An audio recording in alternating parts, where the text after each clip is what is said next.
that scene rocks, man. You don't even know though. There's some more. I didn't even know it was gonna be that scene. I thought it was gonna be this other scene that's like sick. But anyway, I guess we can't show you the whole movie right now.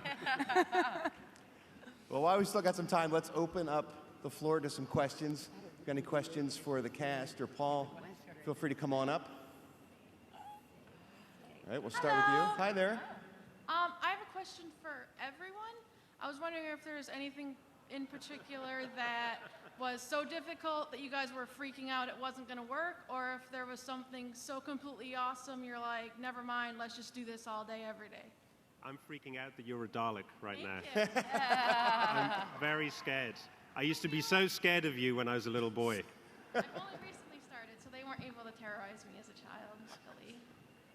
God, nothing is impossible in our wonderful Resident Evil world, and it's all so challenging. But at the same time, we all trained really hard to meet those challenges. And I mean, there was a couple of long nights that we pulled with the 3D and some stuff for me, at least, just speaking for myself, for the clone sequences, for the needle dive when she's flying down, that were really, you kind of felt like you needed a degree in physics to figure out how to make things work depth-wise and for visual effects-wise, and it's 4 o'clock in the morning, and people are just like, oh my God, how are we gonna get the mathematics of this all to work, But I don't know, it was fun though. Yeah.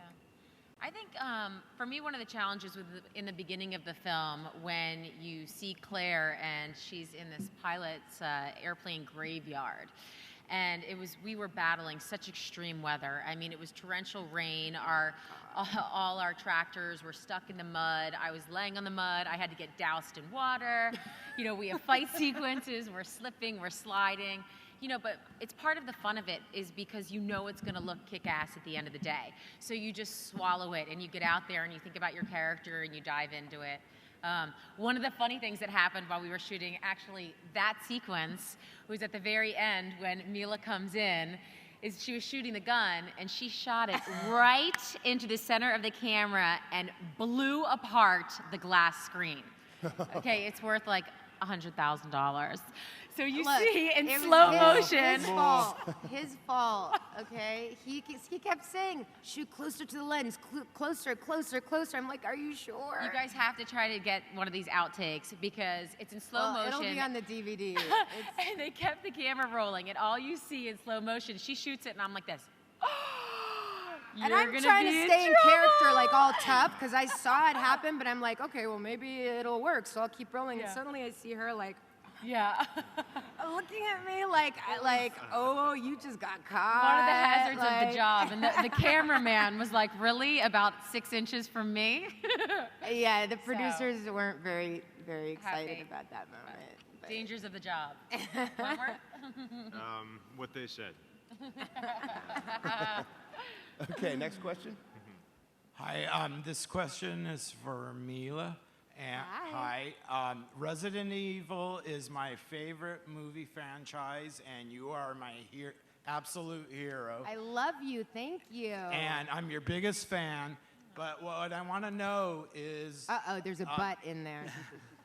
Are we going to see an army of Alices in this movie, according to how the third movie ended? Well, would it be good for you to see an army of me or bad? Awesome. Yes, you will. You will. Thank you. Thank you. An army of Milas in 3D. That sounds good. Next question. C.T. McLean, my question is to Mr. Paul W.S. Anderson. Now, I'm studying film, and I know you talked about the 3D technology. You wrote Apocalypse and Extinction. What else, as a filmmaker, made you want to come back to the director's seat for number 4? A couple of things. I mean, one is making Resident Evil was one of the one of the most fun experiences of my film directing career, and I missed directing Resident Evil movies, so I wanted to have that experience again. And the other is I felt if we were going to make another movie, I wanted the franchise I wanted to make a conceptual jump. I wanted it to become a bigger and better movie. I wanted to make the best ever Resident Evil. And the 3D is part of that, but also I persuaded the studio to give us more money than ever so that we could make it a really globe-trotting movie. So we shot in Tokyo, we shot in Alaska on these amazing glaciers, we shot in Hollywood, we shot in Long Beach, we shot in Canada. I mean, we really made it an epic film, and I felt I was the filmmaker who was best suited to try and bring that to screen. Great. Next question. Hi, Bob Stencil. This question's for everybody. I've seen more zombies at Comic-Con this year than any other year previously. Now, this is the 4th installment of the Resident Evil series. Do you think that zombies will officially be like the next Draculas, or what? Who's that question for? Everybody. I think anybody Mainly can take you. that one. Paul? Man, there's a lot of zombies, in Hollywood, that's for sure. Anyway, but I don't know. I mean, zombies are zombies. The thing that's amazing to me about zombies is that they go back thousands of years in folklore. Like in the African culture, like the zombie, the person coming back from the dead, that's such an innate kind of fear that we all have that's almost biological in a sense, that fear of getting buried alive, that fear of someone you love coming back, that fear of just, it's so kind of innately bred in us for thousands and thousands of years that I think zombies are going to be around today, yesterday, and thousands of years from now. Great. Okay, you're next. My question is for Paul. In the first 2 movies, you based it pretty much on the game and stuff. In the 3rd movie, you went in a different direction.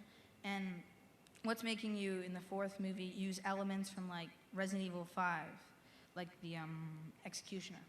I played Resident Evil 5, and I just loved the game. I thought it was fantastic, and I loved the creatures in the game, and I loved the imagery from the game. And I was just very inspired by it. So I was very inspired to kind of take the Executioner, to take the undead dogs, which I thought was a fantastic reuse of the dogs. They were a favorite from the movie franchise, but I was thinking, 4th time around, how on earth can we make them different? And then I played Resident Evil 5, and their heads opened up. And I'm like, wow, that's so cool. That's got to be in the film. And also, Resident Evil 5, the game, had Wesker in it, who I think is some people's favorite character from the series of video games. So it was perfect to kind of introduce him into the movie franchise and really give him a very substantial role. And also some of the fight choreography I thought was fantastic from the game. There's one fight in particular which features Wesker and Chris and another female character from the game, but we kind of recreated it with Wesker and Chris and Claire in the movie, almost shot for shot, because I just thought it was the coolest action choreography I'd seen in a long, long time. Sick. It looks sick. Wentworth, had you played the game before? You got the job? No?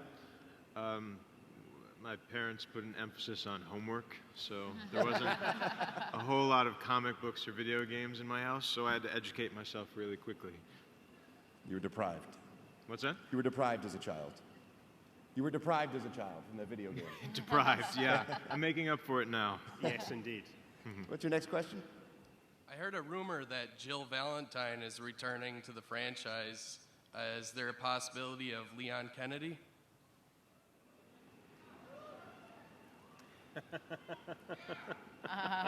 Don't look at me.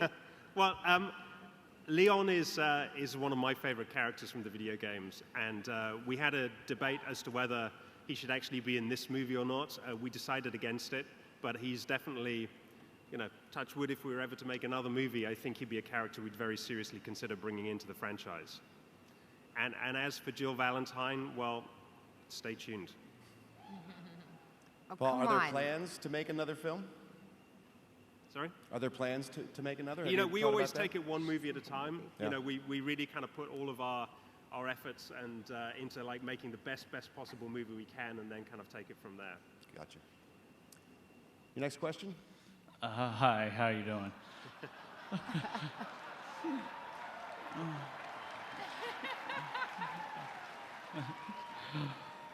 You guys did a ton of your own stunts in this movie, and I was wondering if there's any like crazy, you almost hurt yourself doing any of them, or any cool stories. And Mila, can you say multipass, please? Multipass.